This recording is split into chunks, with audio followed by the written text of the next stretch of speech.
Magandang araw mga kapolitika at welcome back dito sa ating YouTube channel. Sa vlog na ito ay ating pag-uusapan itong maging posibleng first lineup or first six ng Creamline Coal Smasher para sa darating na PVL All-Filipino Conference. Bago ang lahat ay huwag kalimutang mag-like at mag-subscribe muna kayo dito sa ating YouTube channel para updated kayo sa ating mga latest valuable issue. So, ating na i-report at base sa mga kumakalat na impormasyon online ay sa November 5 na po or next month magsisimula itong All-Filipino Conference dito sa ating PVL. At matatapos po ito sa May 13, 2025. So, medyo mahaba-haba po itong maging susunod na PVL All-Filipino Conference. Okay, at ang maganda dito mga kapolitika ay talagang lahat ng mga players dito sa Team Alas or sa ating national team ay maglalaro na po dito sa kanyang club team due to public demand. Okay, so ibig sabihin sila Gemma Galanza, sila Ea Lauri ay maglalaro na po dito sa kanya-kanyang club team, yung mga players na pinaka-inaabangan talaga ng mga Pilipino.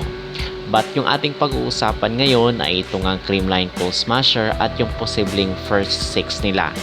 At ito lamang po ay base sa ating opinion at base sa ating mga nakikita na isasalang dito sa first lineup ng Creamline Coal Smasher.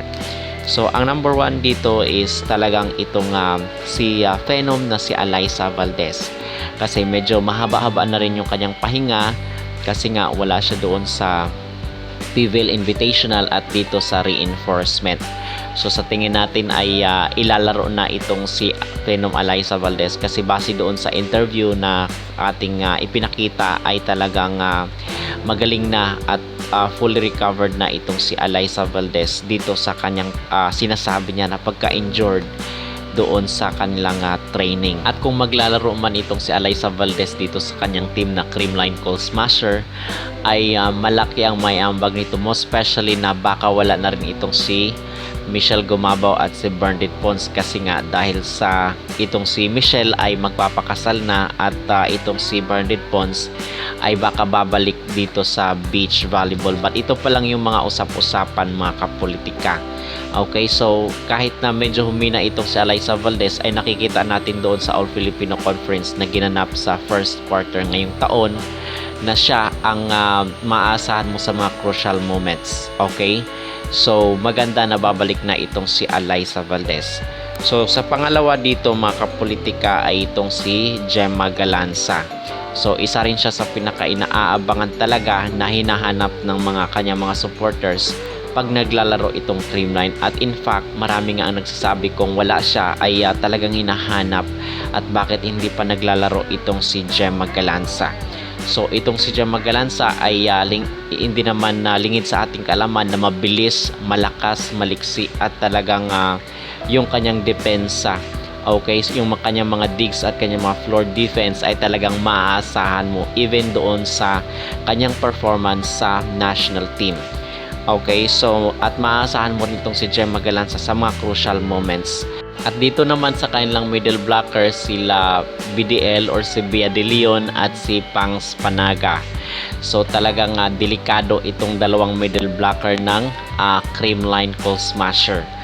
And in fact doon nga sa sa mga kanilang naging performance dito sa PVL Invitational at sa reinforcement ay talagang isa sila sa mga nag-contribute talaga dito sa team. Talagang mabilis at talagang magaling magbasa ng bola. Okay, so ito yung kagandahan dito sa kanilang middle blocker.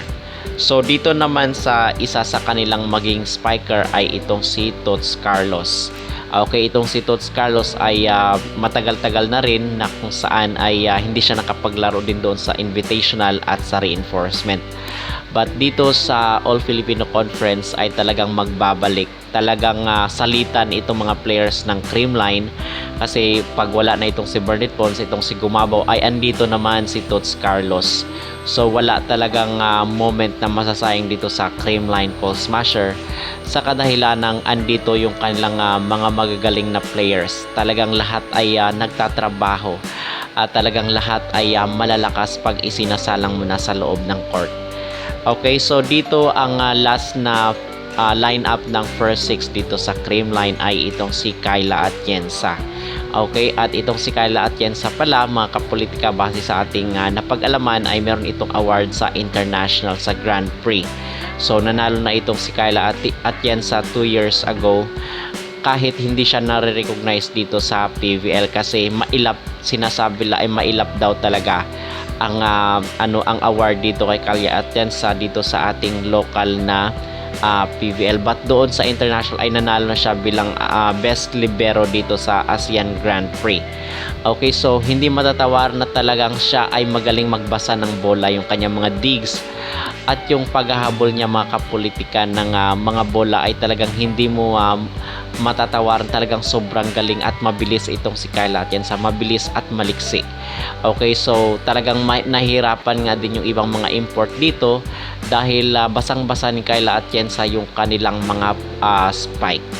Okay, so far yun ang ating magiging first six base sa ating opinion at sa mga nakikita natin online, mga kapolitika, na sinasabi ito, baka ito ang maging first six ng Creamline Co-Smasher.